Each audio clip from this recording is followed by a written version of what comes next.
al'amarin da ke cikin ruhina ina ta roƙo gafarce ni jalla mai mulkina. Batu na farko al'amarin da ke cikin ruhina ina ta roƙo gafarce ni jalla mai mulkina. Godiya ta kun sai lahu jalla mai mulkina da yayi raina mana tanadin abin so kauna abin nibi na sai da rasul da hababan nana abin nibi dai albishirin duniya madalla. Akan halina ko ko halinki ko halinka duba abin nibi dai mai nazari ba yi margi ba duniyar nan ta yi kama da dan maciji duba idan ka bi ta za ta hana ka furta masha Allah.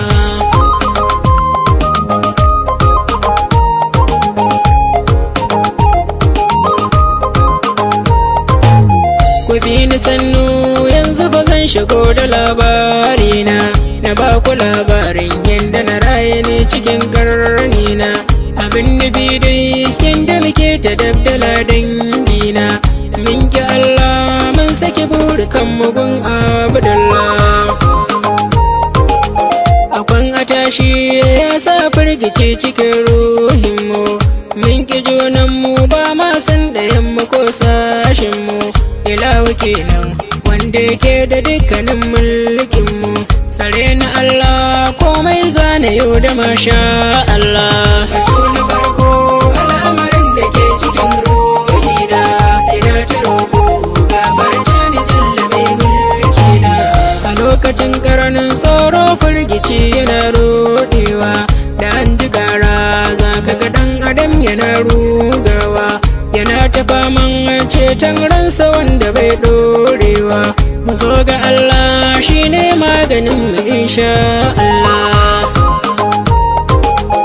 Ina batu ne ba san zuciya ba ko tsarina abin nufi dai halayenmu ne suke damuna suke zumani al'amarin da ke taba min raina sare na Allah kullum dai na furta masha Allah.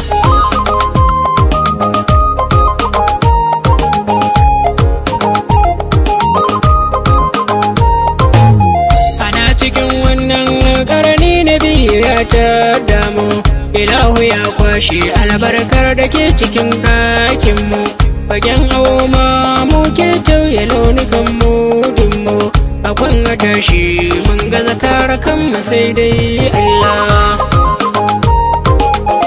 Duniya daɗi wanda ya so ta shi yake taɓewa abin nufi dai wanda yake ta shi yake ɗorewa rashin abinci kan saka ɗan adam ya zamshi dewa ya faɗi take sai ka ji an fige da